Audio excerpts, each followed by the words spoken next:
All right, I think we are ready to move on, and the final session is devoted for energy and environment.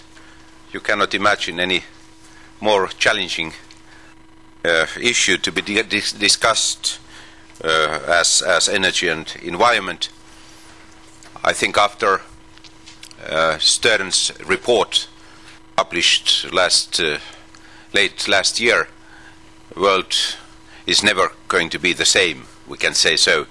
It means that these issues are on the top of the global agenda, and the key question is how innovative solutions are able to assist us to solve these problems related with energy and environment, especially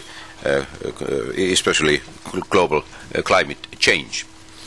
And now I will give the word for Chairman of this session, Patrick Cronin. He is Director of IISS, which is the co-organizer of this conference, and in this connection I would like to thank you for all this excellent cooperation and collaboration we have had to organize this seminar, and if it's going to be successful at the end, it depends on you. That's a lot of pressure, but we have some excellent panelists and discussants, and I want to just jump right in because we have a shortage of time. Suffice it to say, as President Aho has just said, that energy and the environment is a crisis issue, and we all know that public policy is only made if there's a crisis or if there's a budget cut. So we have a crisis on our hands. There's an issue of how long the hydrocarbon economy can last. In the case of my own country, the United States, 5% of the world's population using more than 25% of the carbon emissions. And here China and India growing at a fast clip, wanting to be of equal prosperity. Well, this doesn't add up in the future unless there's some fundamental change, and that requires innovation of policy, innovation of technology. And we have two excellent presenters in Paul Kimball and Timo Makala. Paul Kimball is essentially an extraordinarily successful businessman who spent 20 years at Morgan Stanley and became then much more passionate about energy and the environment and set up his own company, Sagebrush, where he is an entrepreneur, environmentalist, working on energy and the environment. And Timo Makala is Director of Sustainable Development and Integration at the Directorate General for the Environment at the European Commission. And we thank you both for being here. And without further ado, Paul, I would like you to begin your presentation.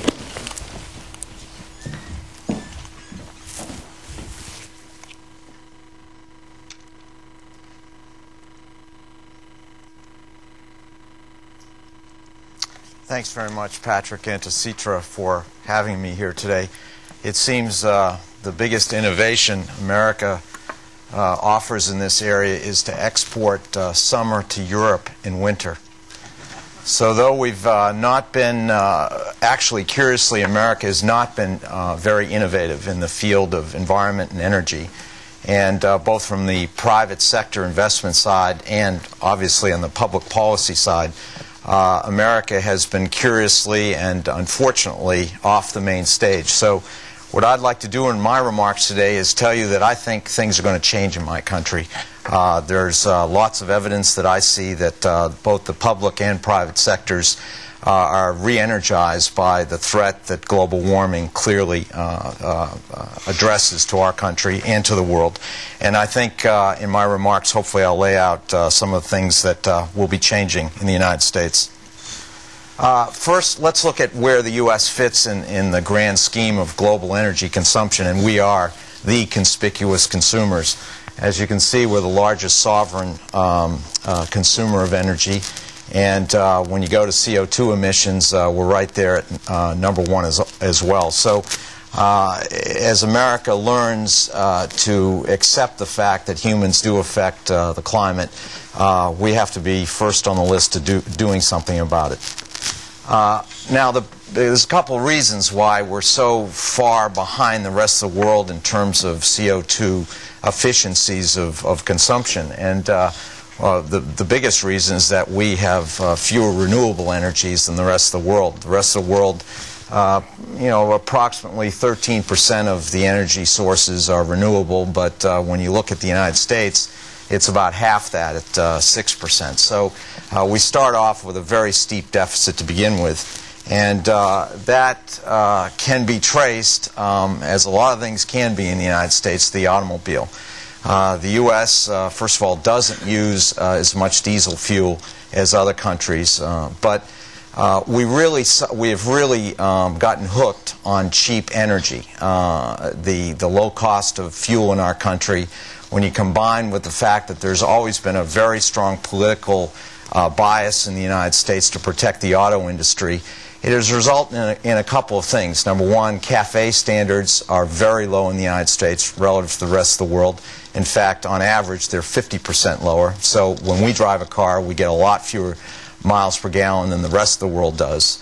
And secondly, we have the lowest gas taxes in the world. The average for the developing world is about $3.40 per gallon. In the United States, it's 40 cents. So this has all created a cocktail that has made us a very large importer of foreign oil. And as you can see there, as Patrick said, we have 5% of the world's population, but we are yet again number one in what we import in terms of daily barrels of oil a day. So as we have been kind of stuck in a culture of cheap oil, cheap energy, creating a cheap energy economy and a dependency therein, the rest of the world has moved on. The Kyoto Protocols in 1997 set out some basic and reasonable targets for greenhouse emissions with some flexibility built in, and then Europe has really taken the lead from there. And I think it's actually kind of interesting. I mean, there was hysteria in the United States when the protocols came out in 1997, but it's so interesting 10 years later to look at what the core reductions that were implied in Kyoto were, which is about 8% from the 1990 levels for greenhouse gases. And I mean, those seem pretty reasonable now, actually, particularly given where the mindset of the global community has moved, and even in the United States. But what's great about America is that we have a federal system of government. And what that means is that the federal government has domain in some areas, but not in all areas. And things have changed radically in the United States in the past couple of years. We now have about 20 states that have mandated greenhouse gas emission targets over the next 20, 30 years, and they match up pretty well with what's going on in Europe. And this group of states represents about a third of the country's GDP. And then in terms of clean energy for electricity, just as Europe is kind of worked itself up to this 20% renewable clean energy for electricity by 2020, the United States has 20 states, again representing almost 40% of the GDP, that are right there. The average are about for a 15% share for renewable clean electricity by the year 2015 in the United States. And I can tell you, I work with a lot of state governors now because I have to go in front of them asking for permits for the windmills on the sites that we have chosen. And many, many more states are going to fill in this picture as we move on. So in the U.S., though the federal government hasn't gotten into the game, and though they have not embraced the need for public policy at the federal level, at the state level, things are happening. Now, that's a decent beginning for the United States. I think there's a lot of momentum behind that. But let's quickly look at what the stakes are.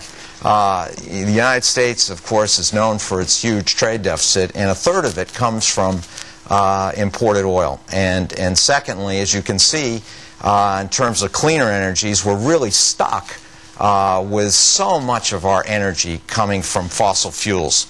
So those are the stakes, and the question is, can we break the problem down and fix it? And I have already am working on a couple of task forces for different governors in the West to look at this problem. And as you can see here, the problem is solvable. The total oil consumption in the United States is 21 million barrels of oil a day. 12.5 million is imported. 8 million of that is used in the transportation system. And as we have found very painfully as a country over the last 5-6 years, 6 million of that comes from countries where you wouldn't exactly say that's a very stable or secure source of oil, or from countries that are very aligned with us.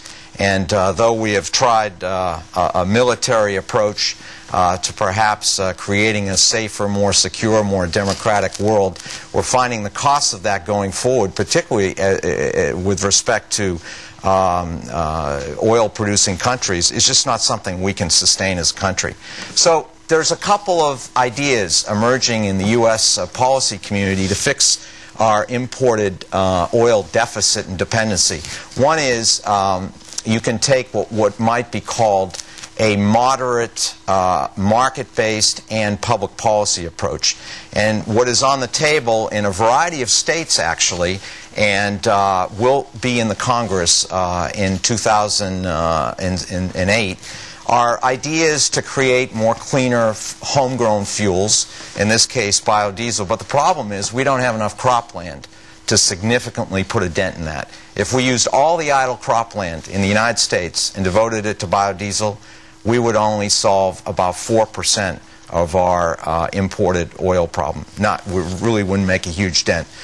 But there are many plans on the tables, both in the private sector and with some public sector mandates in states, to get cars switched over to more economical fuels like diesel, the hybrids, and the super hybrids. And finally, there are actually proposals that have come out of the federal government to raise miles per gallon standards about 20% over the next 10 years, and that would take a chunk out. So that's one way to go. But Americans, I think, are kind of used to more disruptive approaches to problems. Certainly, as an American, you're not surprised when a disruptive technology comes down the pike and totally changes the way you might consume this or that good. And I think that we are rapidly moving to a very open, transparent debate in our country about a gas tax. And that gas tax, as you can see here, it's pretty incredible how little a tax one needs to raise a lot of money that, if devoted towards public-private partnerships to do research, could be extraordinarily powerful. Just a 5-cent gas tax produces about $50 billion over 5 years. And if you split half of it to solve the transportation problem and half of it to solve the clean electricity problem, there are many studies that show that this kind of money, $20–25 billion, could really change the game dramatically, where you could come up with technologies that would give you a 60–70 mile per hour gasoline engine on the one hand, and on the other hand give you new transmission networks for electricity that would be able to shoot electricity from my wind farms, hopefully in Montana, to downtown LA. This technology exists, but it needs the extra turbocharging of public-private funding in order to get it up and being used in the United States, because it really is a shame. The country has an enormous amount of wind. It's cheap, but we simply can't get the private sector companies to come up with enough money to get that wind to the high population density areas. I'm going to quickly skip over because we are a little bit short on time, but I'd like you to focus on this chart because this gives you an idea. Americans love to think about taxes when they can be phrased in terms of a return on your investment. And this gas tax is actually pretty interesting. We have about 130 million households in the United States, and the average household spends $3,000 a year on fuel. A $60 tax for 5 years, or $300, which is what the average family would pay with a 2.5-cent gas tax, would cause a $300 expense. But if we got the engine that could double the miles per gallon, that person and that family would have a $1,500 savings in year 6 and beyond forever. So that's a pretty interesting dynamic, and it's a pretty good investment. So we think that more and more of this kind of analysis is going to surface in the presidential campaigns, and we think I'd be very, very surprised if this didn't get into the legislative process in 2009 once a new president is elected. Now, the other issue we have is the CO2 emissions and the dirtiness of the fossil fuels that we consume. I mean, in my country, 85% of what we consume for our energy, whether it's heating our home or driving our car, is fossil fuels. That puts a lot of pressure on the economy. This chart is really probably the most compelling in my presentation. As you can see, most of the oil is off the charts in terms of CO2 emissions. But what we use for electricity, 95% of the electricity in the United States comes from coal, natural gas, and nuclear. So there's a lot that we're giving away by not being in the renewable space with hydro, solar, and wind. And so as we look forward to this, the numbers are actually pretty interesting. If you can flip 15% of the coal electricity production for wind electricity, you can stabilize the CO2 emissions, including a reasonable amount of growth in our economy and consumption of energy for the next 20 years. So that's a very, very interesting win for the country if we have the guts and the foresight to embrace this gas tax and channel it into these sorts of private-public partnerships that will do that investing. Now, I want to give you just maybe a 2-minute snapshot of what it's like to be in the wind business in the United States, because it's very, very interesting, and it can make a big difference because this is the cleanest source of energy there is. And the reason why it's growing in the United States, as you can see from this chart, faster than most of the other major countries, is because wind works. The United States has a lot of it. We can learn a lot from Europe in this, as it's a much more developed business in Europe. Germany, for example, 4% of its electricity comes from wind. In Spain, it's 8%. So we can learn a lot from Europe, but the biggest, most interesting, compelling feature is that it's cheap. It's a very competitive source of energy now because of the high price of oil and in transition, the high price of coal. So this matches up very, very well with any other energy. We now have the benefit of 20 states that have mandated that clean energy be used in electricity over the next decade. And what is really fascinating is this chart. If you can just focus on those top 2 green slices of each pie, here we have a market anomaly in the United States. The individual states are dictating that a certain percentage has to come from renewables because of a variety of reasons I won't explain today. Hydroelectric can't increase. There's a variety of technical and environmental reasons you can't increase hydroelectric capacity in our country. So the other has to go up dramatically by 300 to 400%. So when you want to get in a business anytime in your life, it's wonderful when the states and I think eventually the federal government mandates that someone buys your product, and your product is already enormously undersupplied at the moment. So we think that the wind business has got to go up 10 to 20 times before we solve the problems of clean energy and meeting the mandates. Finally, I'll just briefly give you an idea of why I'm from Wyoming. I was in New York all my life. I moved to Wyoming because that's where all the black ink spots are in this chart.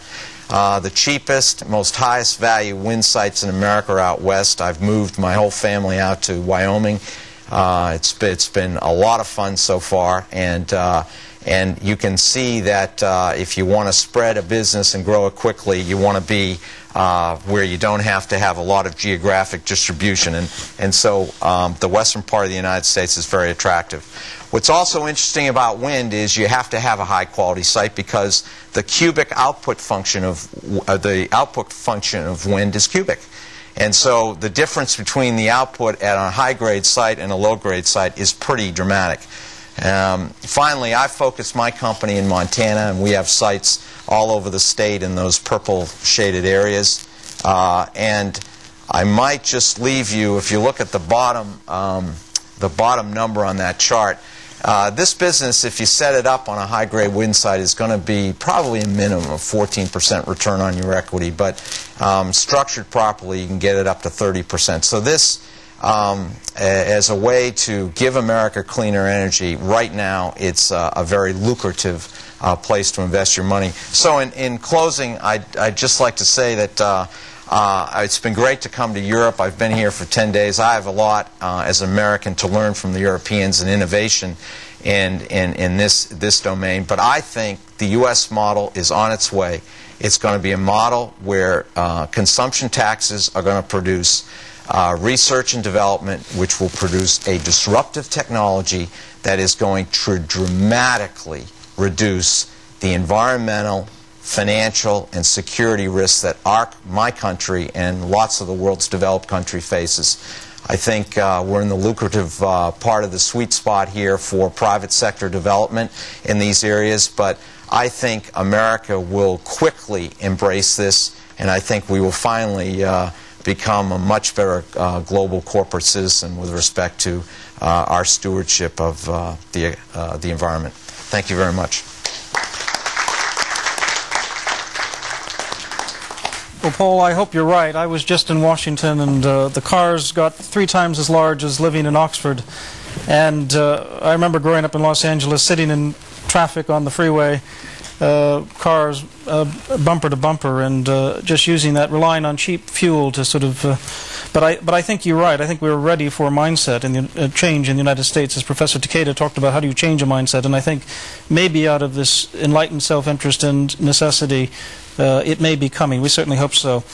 I want to now turn more toward the environment proper with Timo Makala. And it seems to me this morning we did talk about moving from disposable to a reuse and recycle mentality and mindset as well. And we invite you now to talk about ecological innovation, greening industry in the 21st century.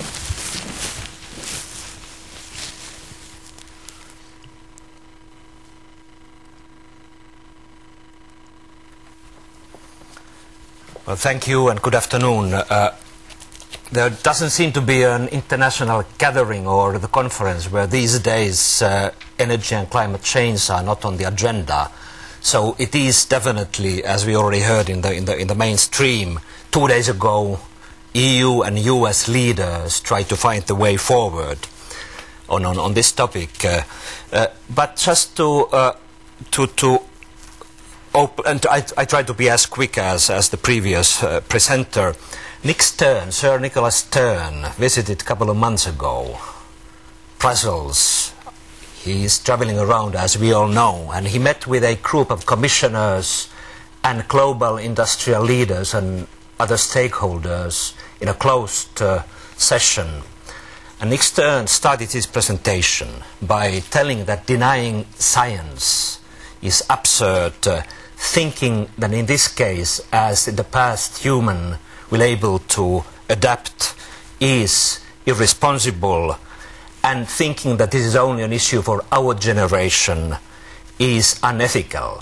Perhaps if you look at, those of you who are economists, so you know that when you do your cost-benefit calculations, what really matters is 10, 15 years, next years, and then what happens after that with your interest rates doesn't really count.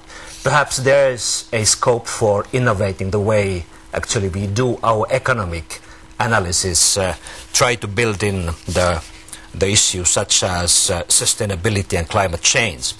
What I thought to do with you is really to focus on 4 things. So first of all, I will try to open your minds about when we talk about innovation, what is possible and what is even more possible than we imagine.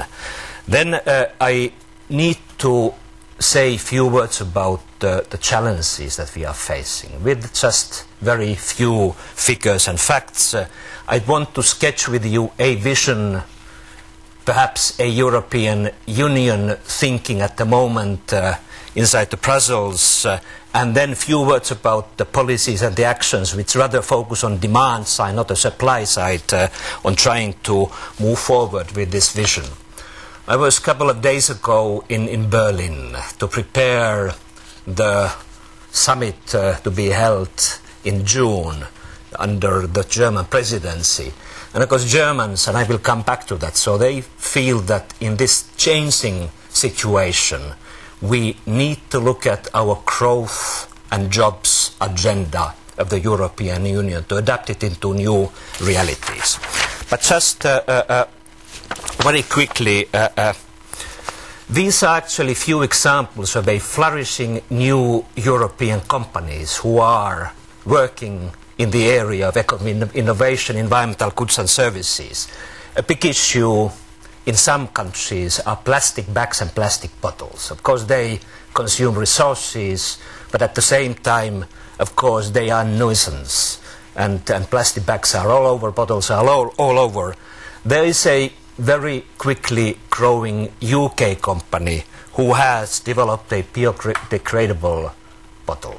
Bioplastics, bioproduction is a very fast growing business across the globe. This is perhaps a picture that we have forgotten. This seems to be old-fashioned. Try to be local and self-sufficient. This is actually an innovation that won the European Business Award in the area of eco-innovations a couple of years ago, bearing in mind that 20% of the energy is consumed in transmission lines. And with this small device, you will be able to save up to 30% of the energy used in a household.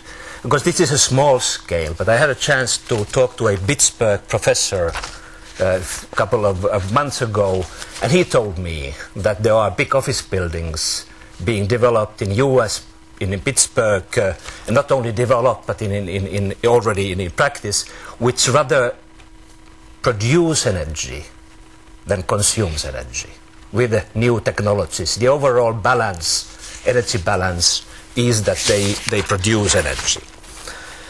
Going further, we just need to start thinking that there is not such a thing as waste. We were talking about cradle to grave a few years ago. Now we talk about cradle to cradle. And this is a Dutch company which is doing very well when they turn potato waste into bioplastics. Then it's being used, and of course the end product can be composted. Very successful, growing company. In energy sector, of course, there is no magic bullet, as we all know already. So the diversity is an approach. Just to give you a few European figures. First of all, there is a wave energy power plant being constructed in Portugal, 22.5 megawatt power plant. Of course, Wales and Scotland are following. When I came here, I looked at the European overall capacity of the wind and solar power. At the moment, 45,000 megawatt capacity in the wind, which is expected to grow in 3 or 4 years' time to 80 to 90,000 megawatts. These figures don't tell you much, but I mean, being in Finland, think about Loviisa nuclear power plant with 2 reactors. So this is 80 to 90 Loviisa power plants in wind energy already. In solar energy, the growth figures are faster. Of course, the level is lower, but 3,500 megawatts expected to grow in 3 years to 10,000 megawatts. 10 nuclear power plants as a capacity. Of course, nanotechnology, I don't have time to go into details, but will bring about economies of scale and costs and benefits ratios much more competitive in the market. Look at that. This is actually a sports car produced by Lotus UK company with the Tesla motors in California, if I remember right. So I don't know about the overall balance of this car, but it certainly doesn't look boring. Sometimes we believe that environment is boring, perhaps also as a reminder that hybrid cars, biofuels might be just one step towards totally non-polluting electric cars. And finally, as an example, this is a French company who has developed in a massive scale an integrated solution when they basically use the plants for soil remediation and producing the biomass for electric production. This again is a massive scale already business application. Well, just now coming to the issues, the environmental challenges that these innovations try really to address.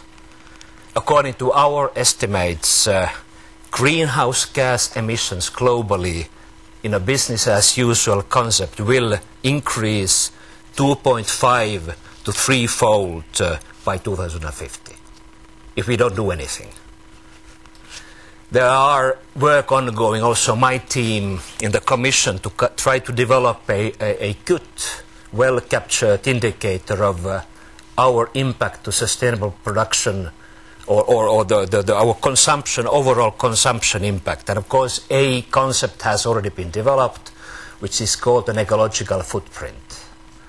At the moment, we Europeans consume the Earth, which is 2.5 times more than the carrying capacity if everybody globally would be using the resources the way we do.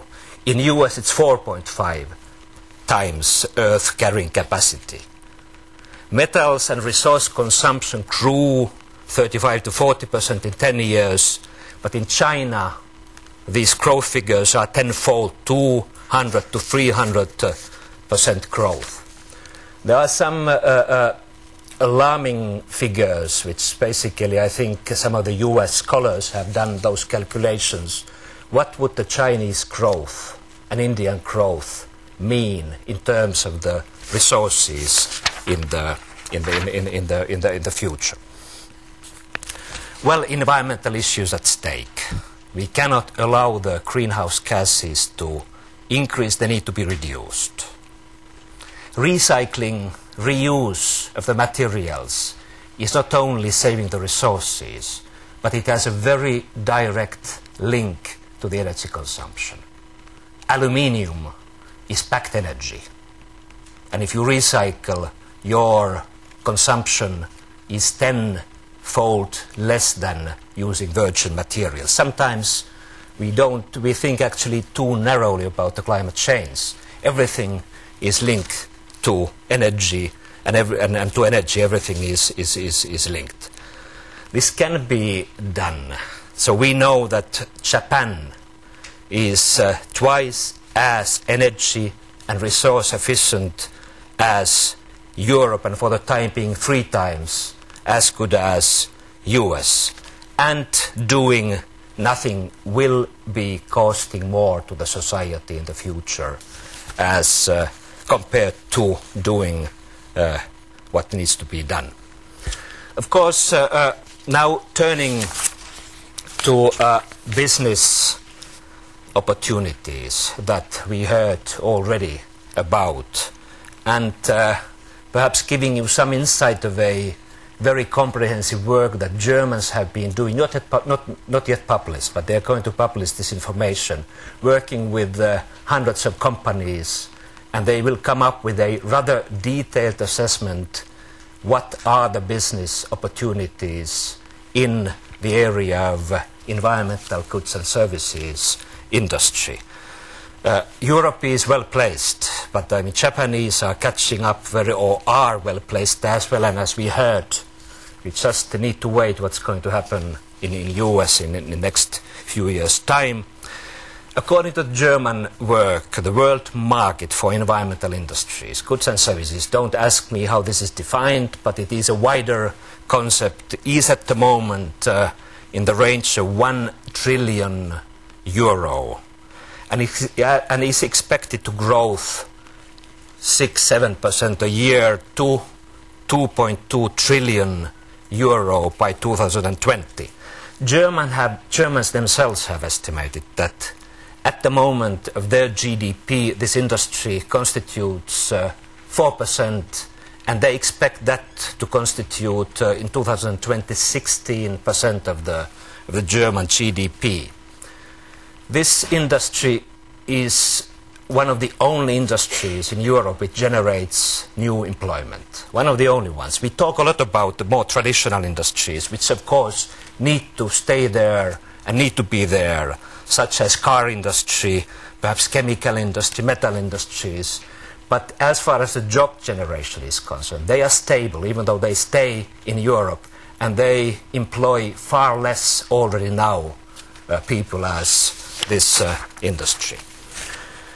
Let me then finish my presentation by just highlighting to you some of the visions that we are developing in the European Commission for the benefit of the European Union, how we actually should move forward, and which type of policy interventions would be necessary. Nick Stern, by the way, argued also that the biggest market failure of our times is the climate change, using the economic jargon here again. So this really means that all industry needs to become green across all sectors. So we need to get rid of add-ons kind of a thinking. So this is really mainstreaming. And of course those examples that I gave to you are examples of principles that are going to be essential. So one cannot be short-sighted when you talk about environmental solutions. Of course, biofuels, carbon capture and storage as technologies are promising, but what is the overall balance of those solutions in the future? I think I captured 4% figure in US if all the agricultural farmland would be turned into production of the biofuels. We need large-scale actions, and we do not have much time. Policy challenge is bioplastic, less than 0.1% of the EU market. Eco light bulbs, energy-saving light bulbs, less than 3% of the EU market. If we would just change our light bulbs to energy-saving light bulbs, some estimates have calculated that we could close down 10 big power plants immediately, of very big ones in the European Union. This can be done, as I said. Austria, 64% of the renewables already. That's the highest figure in Europe. UK, 4%. Of course, there are reasons for that and the history for that, but still this can be done, as in US states. Why on earth southern Greece uses 50 times more solar energy than southern Italy? There must be an explanation there. But this also allows us to move on the business side. Just a couple of snapshots, and then I'll finish my introduction about policy interventions on the demand side that we are working on to stimulate innovations, and these are policy interventions to the market. I mean, we have talked about market-based instruments, taxation already. We believe that procurement, public and private sector supply chains need to play an important role in driving for change. We have been talking a lot of Japanese colleagues about their top runner approach, where they basically benchmark first and then make things mandatory on energy efficiency. One of the Japanese leading experts told us that his advice would be not to introduce such a scheme to Europe, because then we would start competing with Japanese companies who have been extremely successful in reducing their energy consumption of the products using this Japanese scheme. Financing and establishing lead markets. Just to to finish my presentation, so we are working on a couple of new policy initiatives. By 2008, end of 2008, we will come up with a EU action plan for sustainable production and consumption, bringing these elements to the EU policies, and also we are working on greening the EU industrial policy with the leadership of Commissioner Verheugen. So all in all, this is a very big challenge, and of course our challenge is really to turn this challenge into an opportunity. Thank you.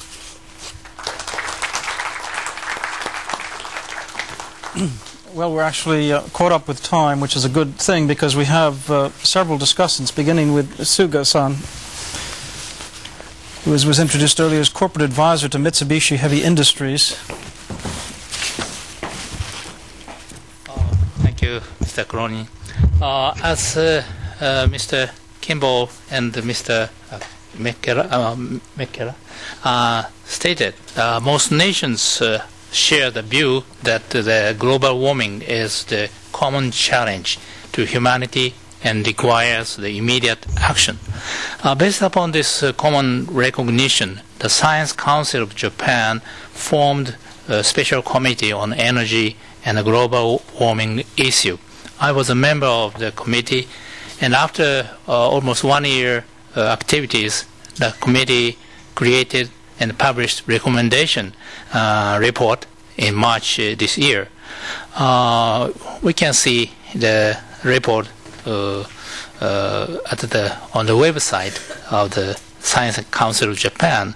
But let me briefly summarize the report, consisting of 3 recommendations within, I'll try 5 minutes. Okay.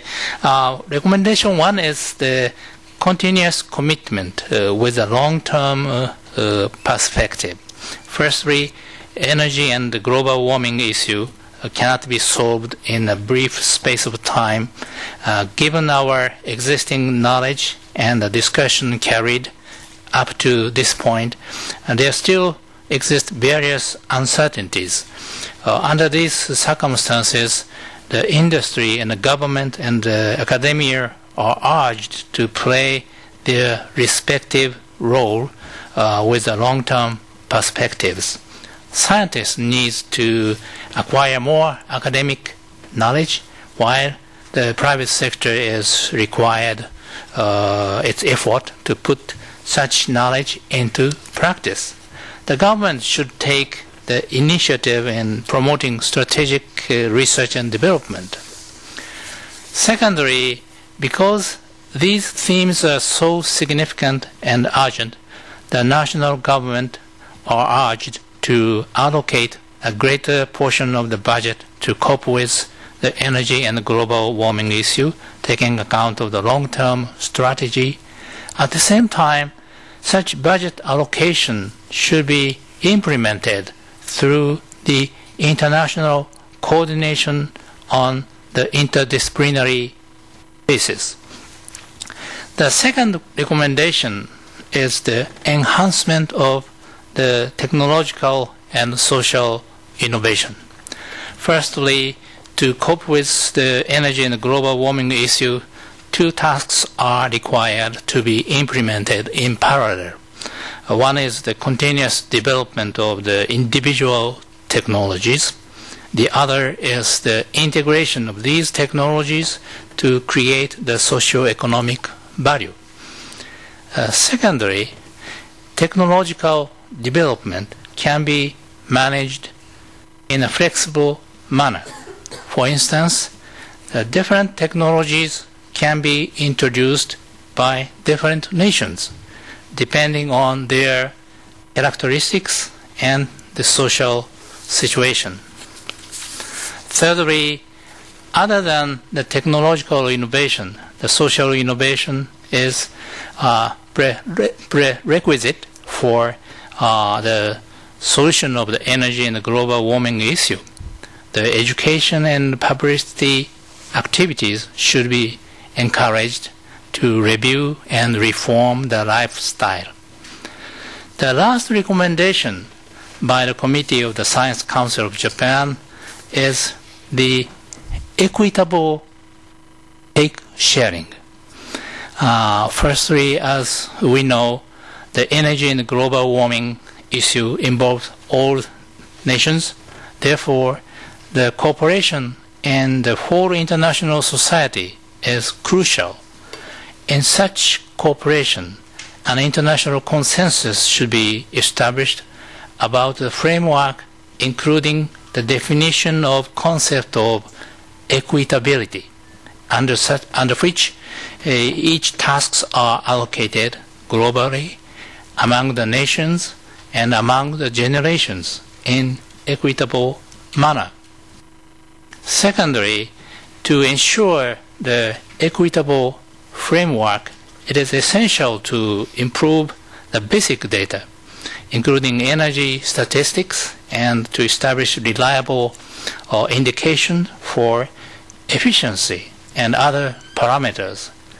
Thirdly, the developing nations are anticipated to consume more energy, maintaining the economic growth and to improve the quality of life.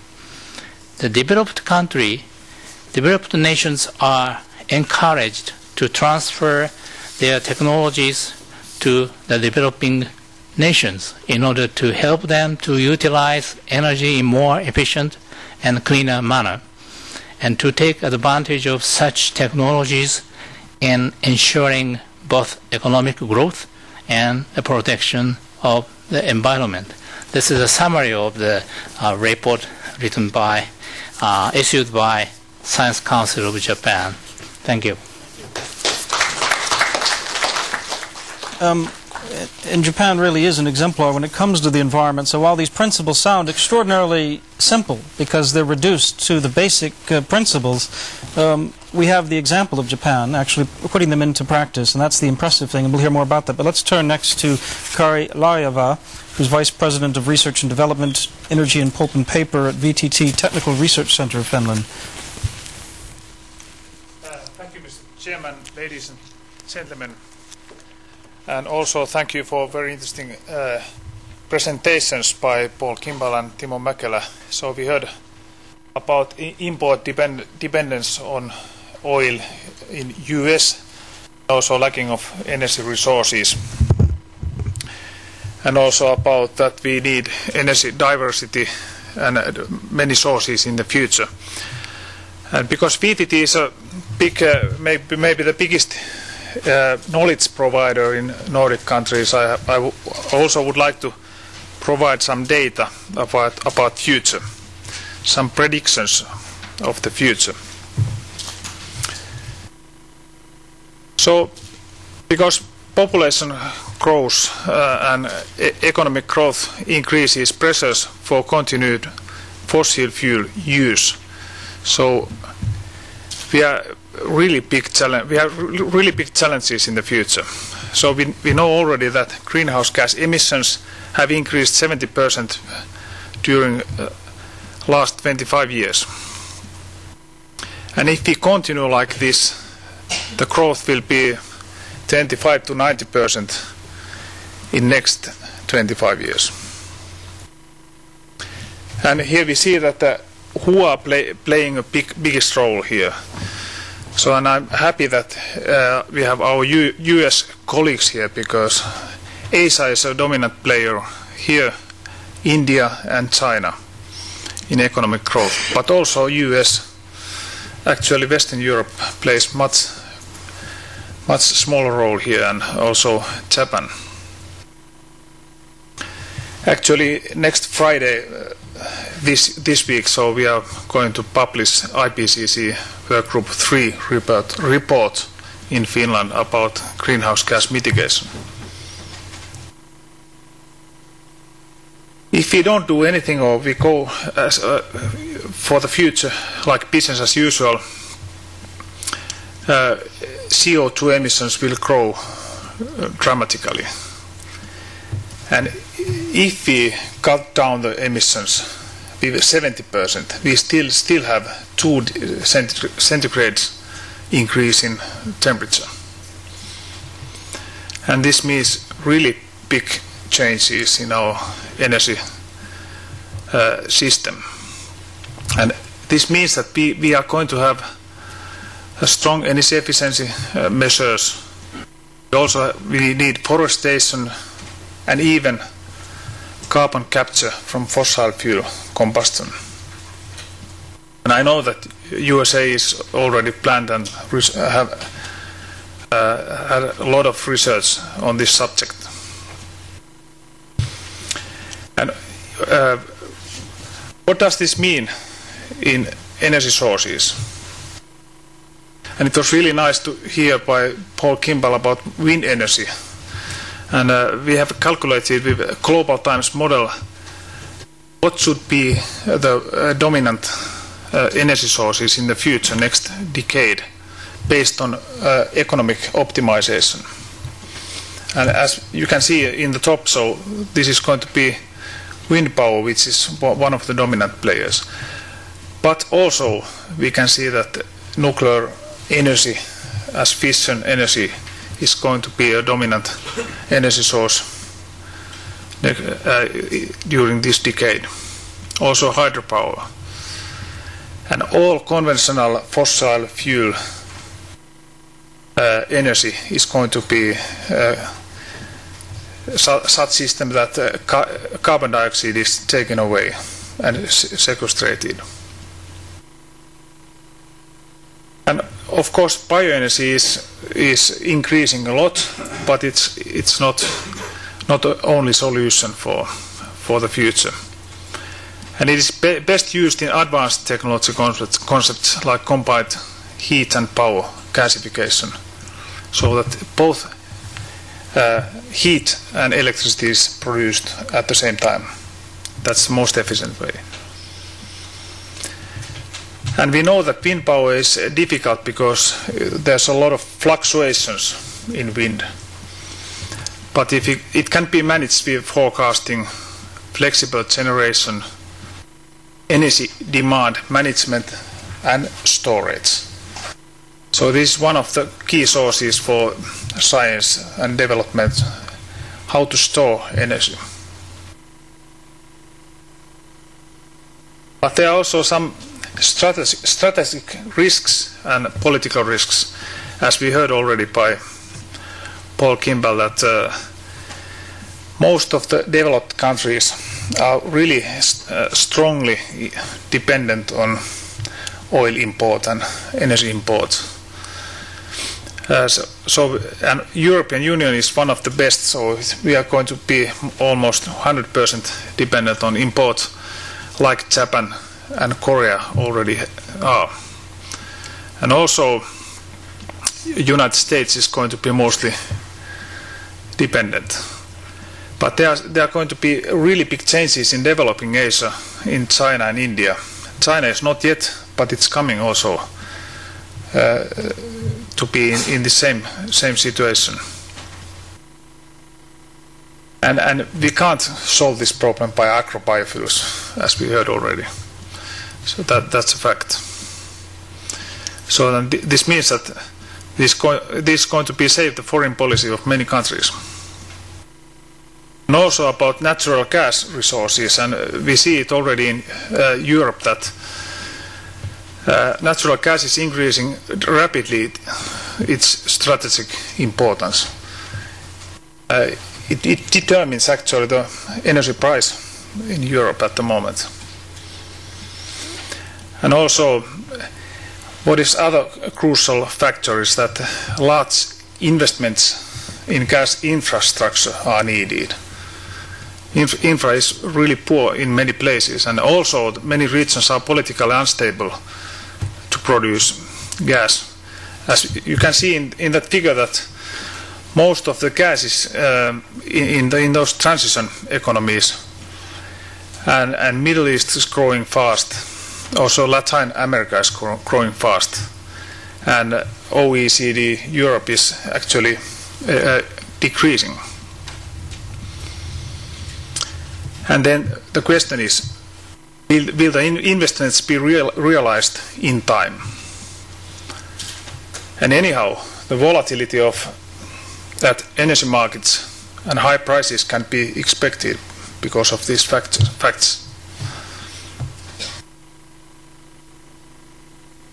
And some conclusions about this. The global energy system will need to undergo a dramatic transformation to mitigate climate change. And also major energy efficiency measures in all regions are needed together with transformation towards hydrocarbon-free energy sources. And actually, we really need big innovations for new energy technologies. There will be huge demand for clean energy. But also, if we are the first in this sector, there can be huge export opportunities. And as we heard by Timo Mäkelä, this can create a lot of jobs. Also, liberalization of European energy markets and integration with neighboring regions will change the strategic positions of many European countries, or also many other countries. Maybe there are going to be two key factors for future policies, so it's energy and water, I think. A strongly developing Asia is a key player at global energy markets, so India and China mostly, and actual climate change mitigation. And I might add here also that USA is playing a key role in addition to these. Thank you. Ilya, thank you very much for adding to the empirical evidence that clearly global change is needed, and now we'll see, of course, the pace at which that will happen and how that innovation will come about. But we want to turn to our third discussant, and it's a great privilege to introduce Professor Nakajima, who's the Director of Research at Waseda University. It's an honor that he's come all the way from Tokyo for this. He's a very learned man, and he's only got 5 minutes. It's my great pleasure to present my unique comments in this session.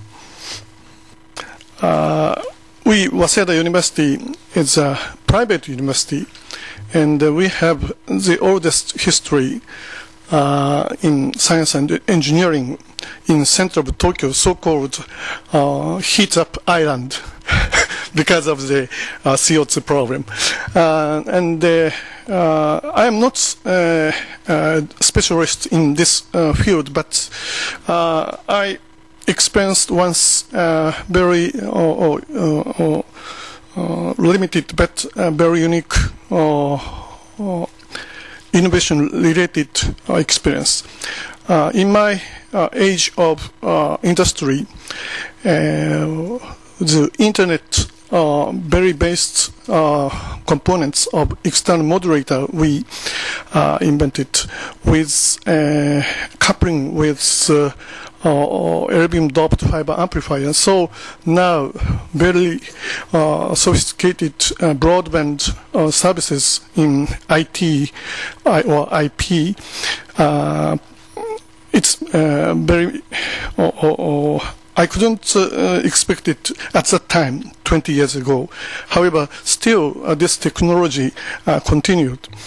Okay, come back to the main issue. Energy or environment or study is inter-cross multidisciplinary study. So Waseda University started just now a new graduate school, very small size, but very attractive graduate school we opened. And not only main focus energy or environment problems, but also overall so-called, for example, ICT or nanotechnology very related to me. Advanced, for example, advanced VLSI with ultra-low power or flexible display and solar cell and so on. Many new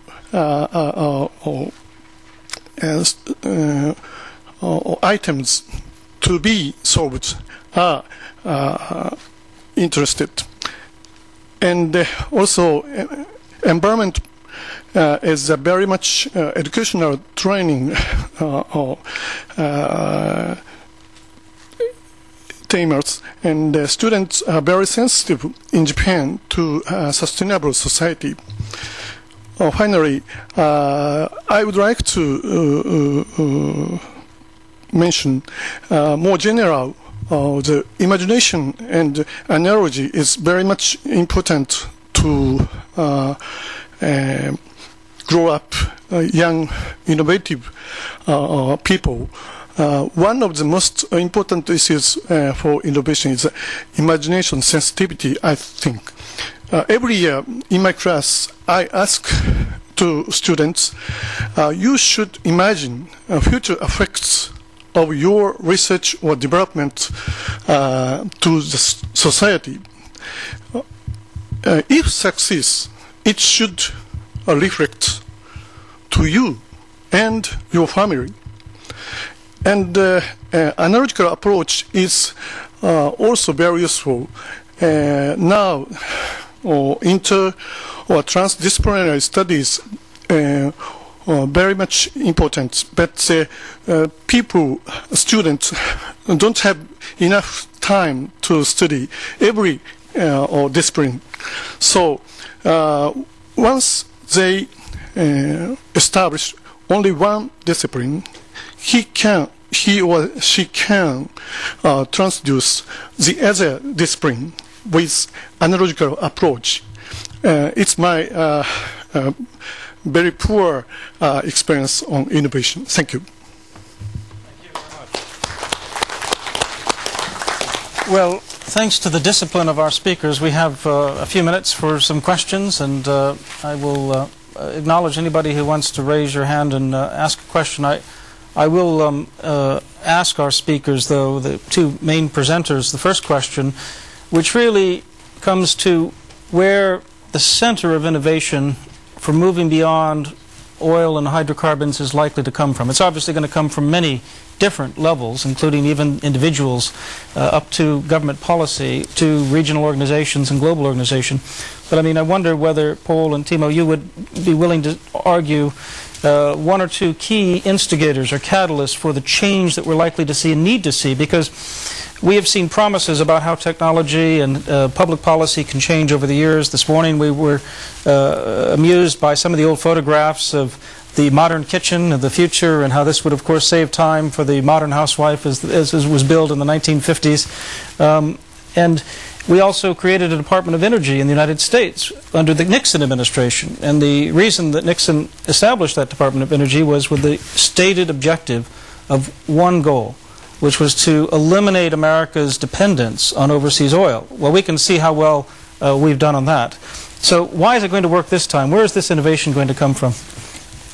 And well, just sitting... yes. I think the collaboratory approach is the way to go.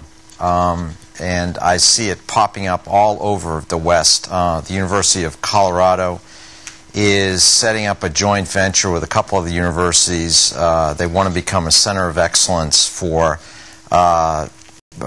energy research. And when you do that, what happens is companies coalesce around that university. They share research. And then all you have to do is turbocharge that with a few government contracts from the right agencies, and away you go. I mean, look, that is how the Internet was created. It was a project that was funded out of DARPA, through intranet, that ultimately turned into the Internet. We have an enormous amount of track record of the national laboratories doing clinical, doing basic research, working then with outside companies, and the outside companies eventually develop different products. So it often falls down because it's a collaborative approach, and we all know the bureaucracy can come in and kill it. But it is been proven effective in our country, and so I like that idea. Out in Wyoming, I've been working with the governor to try to get him to do a joint venture between the University of Wyoming and Stanford. You take a public university and a private university, you take the best professors, you get Schwarzenegger and the governor of Wyoming to put up some money, and you say, okay, solar cells is what we're going to do here. We're going to create the next generation. Or, for example, with electricity, storing electricity so that once you produce it, you store it and then can move it out when there are end times. Perhaps I would continue by raising the need for other types of innovations. And I'm not sure that we yet put enough emphasis on those. I think in the future it's really going to be about products. How the products are going to be produced and designed. Which kind of materials are going to be chosen. It is really about designing the products in the way that they are consuming less energy. We have done rather extensive work in the European Union Research Institutes on analyzing the consumption of energy of the product throughout the life cycle. And those are rather staggering figures. Out of something like 200 different product groups that we have categorized, 10 actually will consume are contributing more than 50% of the greenhouse gas emissions of those products throughout the life cycle. Of course, that certainly links then to energy efficiency of the way things are being done. And perhaps another area where we are struggling a lot, but it is really the policy interventions what need to be analyzed. And of course, Mr. Aho knows it very well, being a leading figure in the European Union innovation policies, that particularly in Europe we are not very good in translating the research results into good commercial business opportunities and applications. So that's an interface, of course, agreeing with Paul on that, because that's an area that you were referring to. I'd just add one point on this.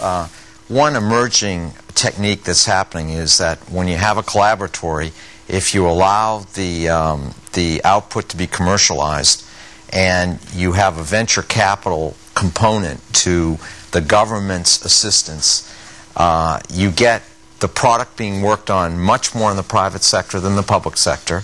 The private sector has the huge upside. If they have an innovation, it's a disruptive technology, they can become very, very, very, very wealthy. But on the public sector side, the public gets to participate in that. And that is an approach that I think will be tried more and more in the United States. Very good. The packaging is an interesting issue. I know Koike Yuriko, who is now the National Security Advisor in Japan, but she was the Environmental Minister before that. And one of her innovations through public policy was to voluntarily put into practice a recyclable packaging, because in Japan the package in the presentation is more important sometimes than the content. And yet that's very wasteful if it's not done properly. Well, the Japanese, of course, leave it to them to come up with a smart way to now both have it beautifully packaged in a way that's recyclable as well. Richard Halka, do you want to come in on this? And I see a hand up in the corner. Yes. One thing I want to say, I think we're in a danger, a little bit of a cult of the high tech around this. I sort of bought Paul's story about the fact that we have an awful lot of these technologies. What they need probably slight improvement, incremental improvement, and maybe the wind farms aren't correctly connected to the grid. But this isn't inventing a brand new system. We have engines that can do 60, 70, 80 miles per gallon. So yeah, sure, let's get them to 100. I think we need to be careful not to try and put an awful lot of resource into things that aren't necessary right now. The challenge is in linking the technical change with mass behavior change, which has always been the challenge. And I see very little work that goes on that tries to link these two things together. You have organizations that press for technical change and think that will suddenly solve everything. And you have other organizations that essentially tell people to recycle everything and think that will be fine. It's going to be somewhere in between, and I think we need to look at organizations that try and bridge that gap and think about the behavior change that's required to go along with these technological advances. Point, and I think maybe Professor Takeda is probably going to highlight that point in a brief comment he's going to make now, and I think we'll have time, sir, for your comment as well. Well, thank you again. And actually, yeah, those are very good discussions. Energy and environments, or even like a climate change, Japan could contribute. Same as on education, because we have such a history. As someone pointed out, that 100% of our energy, or nearly 100%, come from our side. So we are very concerning. And perhaps like our experience is one is using a best mix. Every nation has a different kind of energy situations. And some are focusing on wind, yeah, that could be possible. Bio or diesel, that could be possible. But should be on best mix. That's using like a coal, time to natural gas. And nuclear is perhaps cleanest energy. Even though that's some of you may not be able to recognize those things. But it's already like in the US. They decide to build 32 units of nuclear. And they are coming more. And the other is we do need energy as a very reliable, because energy is our key for industry. That's so many people on talking about environment, but this is like both sides, double faces. We do need industry for ourselves too, and in order to healthy industry, need a reliable, reasonable, cheap, and also abundance is key. Some oceanographic, thermal, and those some idea come, but don't believe. The other is takes a time, as already mentioned. Once technology diffuse to the other, may takes a half century. So there could be a lot of like idea for research and development, but we live in actual real world. So that's we should rely on our technology, existing technology. And that case is very special for environment technology. So much difference. Even like Japan is maybe like 60% better than US or 80% better. 5 times better than China. So that's if like China or India could use of our environment technology. They can live for another century without using much energy. And finally, two more things. That's yes, that's Japan and the US and the EU, and we're talking ourselves. But energy and environment needed country is underdeveloped country. And so that we have to find a certain mechanism to negotiate with them. Same as like a trade issue. Very difficult to negotiate with 180.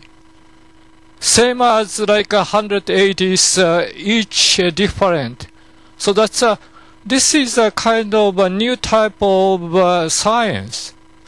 In the morning, I talk how the soft skill and the hard skill.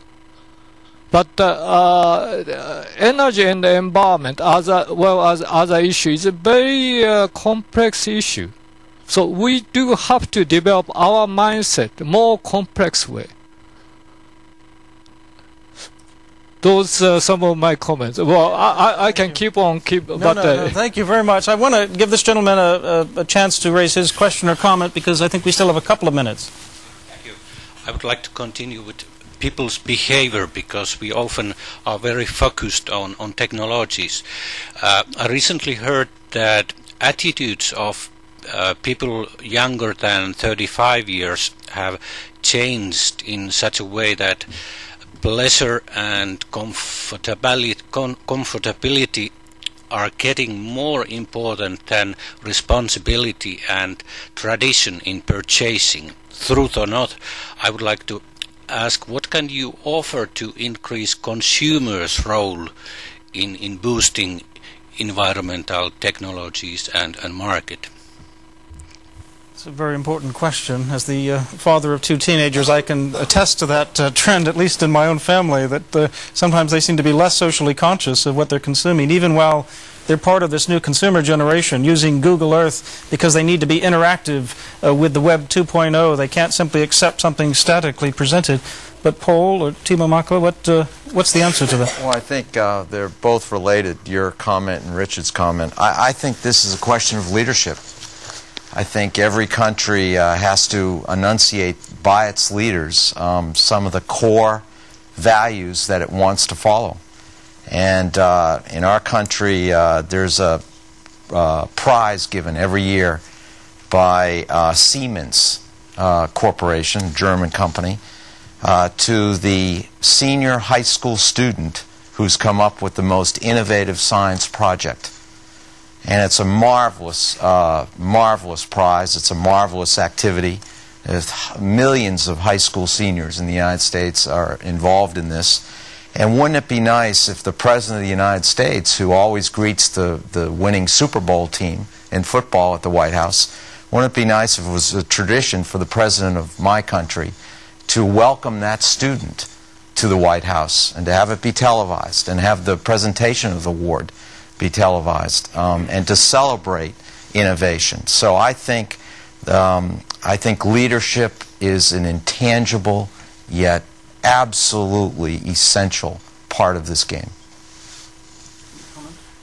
Well, leadership certainly from the public sector as well, and of course a range of things that can be done and are being done. Of course, the economic instruments, I mean, simple tax policies that you favor some kind of a products against the others, price of the consumer. That's one clear, difficult way forward.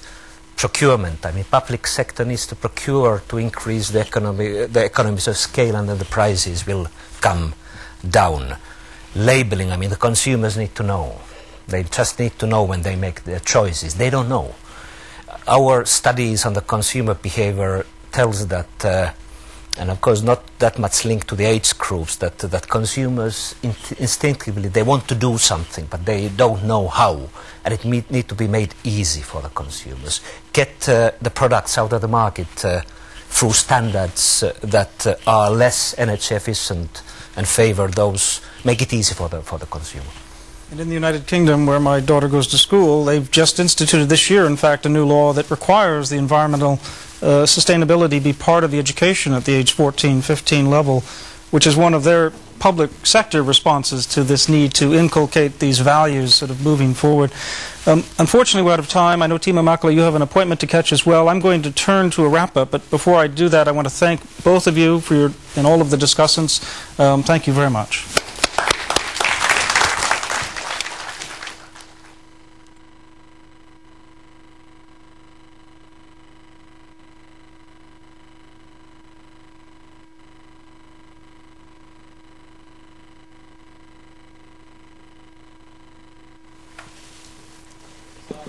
Professor Takeda, please, yes. You have 10 seconds. Yes. Well, that's one thing that I left. Is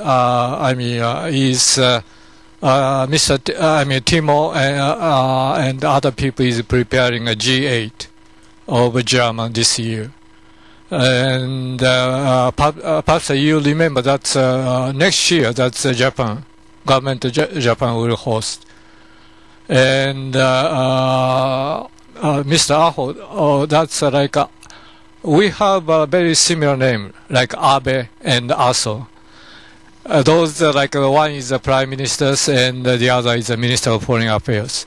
And I talked ASOS last week, and I'm seeing next week too. But we are so much concerned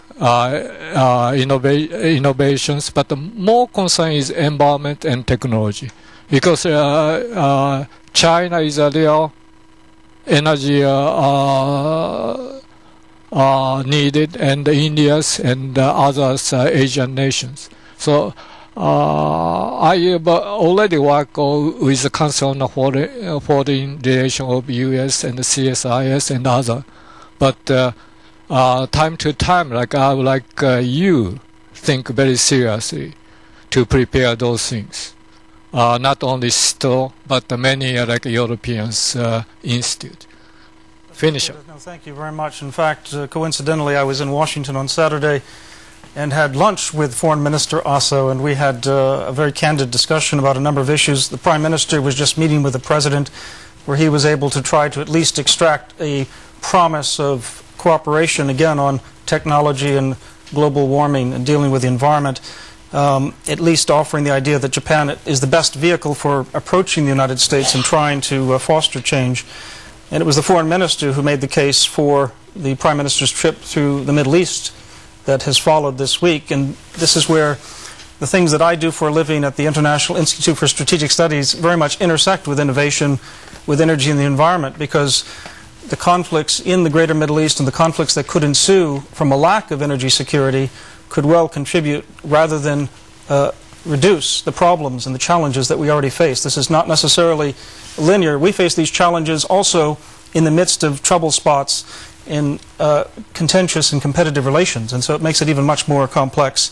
All the more reason to bring us all together. I had my doubts yesterday when I arrived, though. I was the only one here, except for Pia from Sitra, and I thought, what happened to everybody in Finland? And then I realized it was the 1st of May. So Pia kindly arranged for me to quickly race down to the park and to see the happiest group of Finns I've ever seen in my life. And it was actually very heartwarming to see people enjoying themselves and very responsibly, even in that big environment of a big celebration. I could not have anticipated that you'd all then be so punctual and show up en masse and ready to ask questions and to be so attentive and polite as well. So I'm extraordinarily grateful. I want to make 5 points, or at least observations on 5 levels very briefly here. This is an inadequate way of summarizing, but it's the best I can do in trying to make sense out of the many intelligent things I've heard today. Firstly, at the global level, and here we can see that countries like Finland and Japan and indeed the United Kingdom are all adjusting to changes because of globalization and other changes in global security. We heard about the global marketplace driving new interactions, demanding change.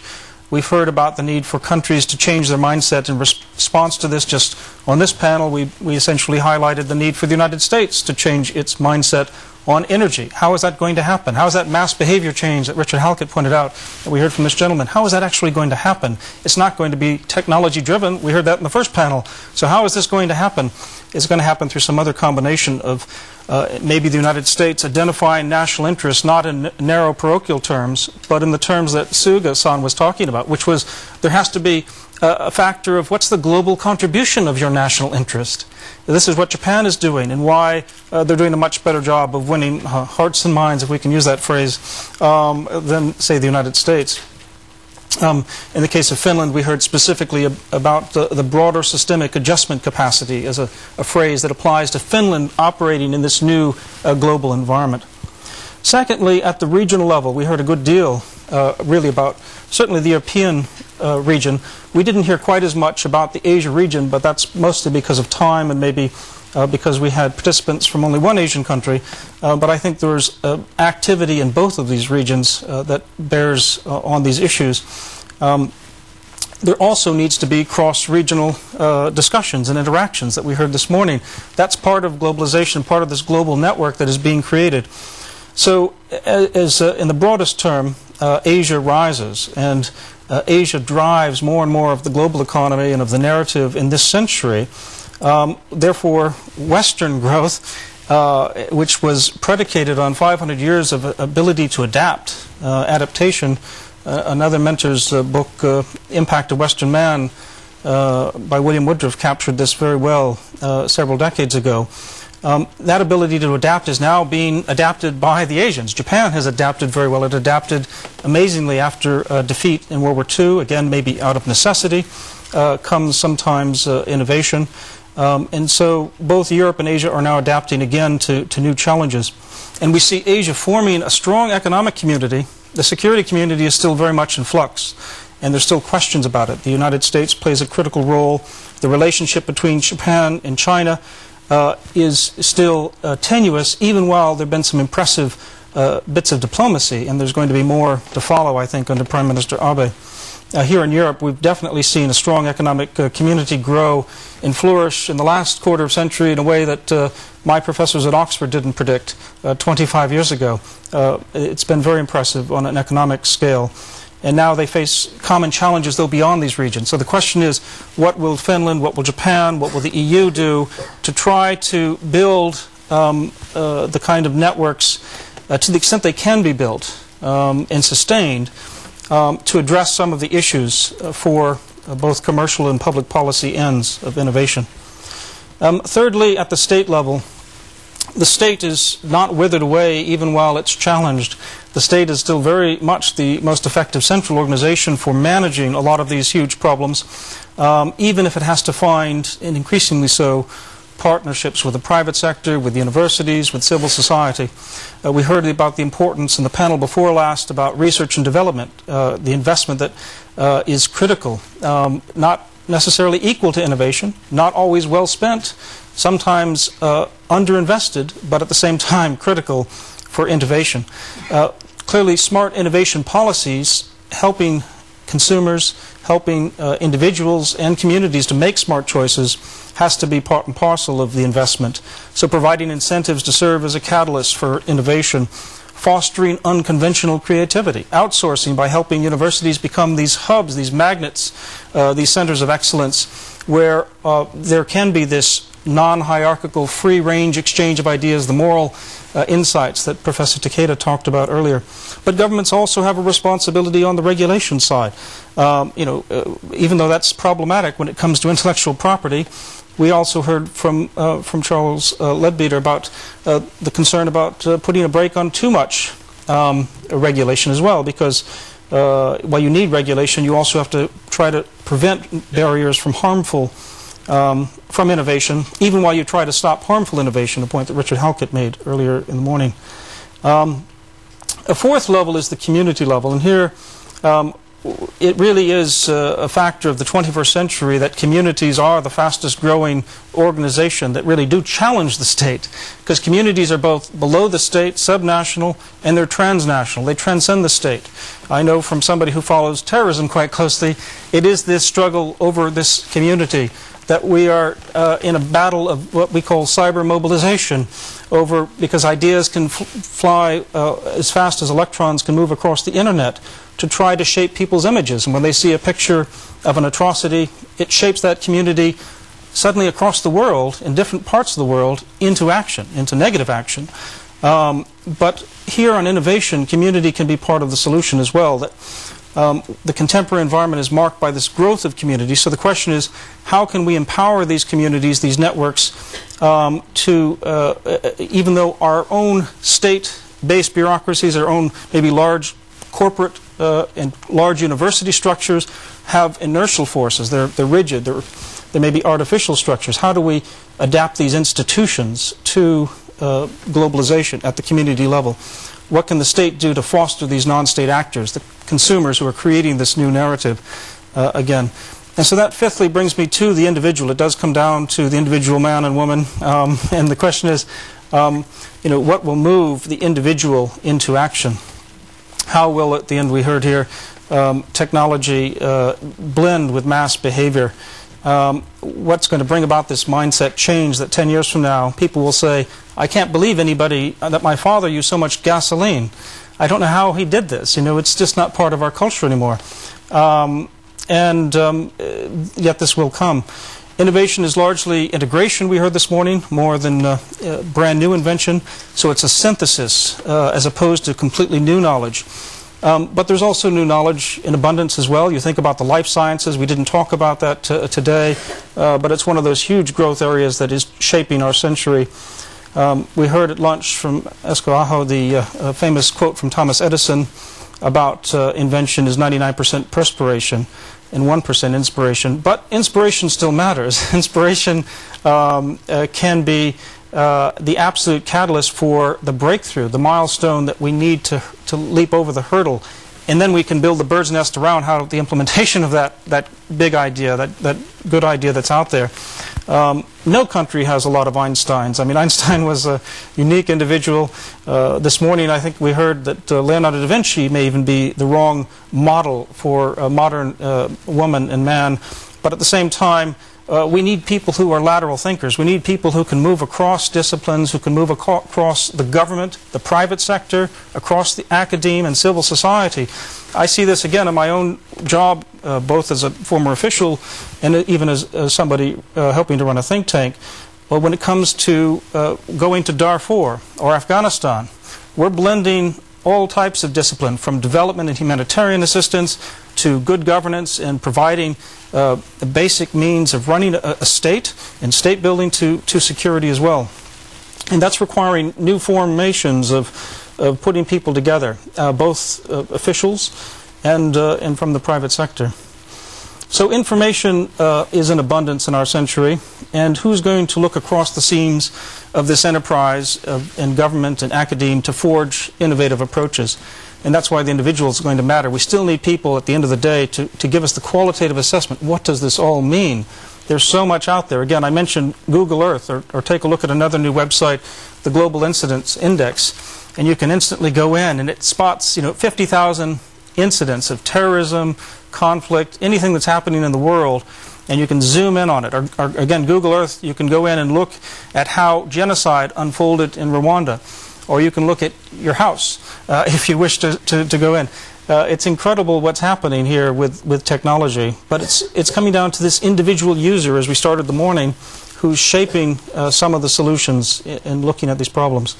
My final thought here is that leaving Heathrow Airport yesterday, the last sign I saw before I got on the airplane was a huge placard that said Toshiba, leading innovation. And immediately I said, was that sign there just for me? Because I'm not sure what I'm supposed to read into that. They're leading innovation.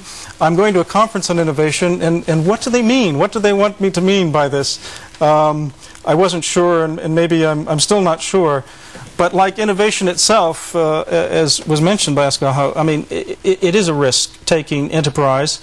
And for a strategic studies think tank to get involved, especially when one of its I's in IISS is not innovation, it was a risk putting this seminar on. But I had a big insurance policy. I decided to have great partners, and I could not have had a better partner than Esko and Sitra, as well as our friends from Nesta and from Mitsubishi and Waseda University and our various speakers and discussants today. So I just want to say thank you to all of them. Thank you to Sitra. Thank you for being such a wonderful audience and so attentive today. I now adjourn this meeting. Thank you.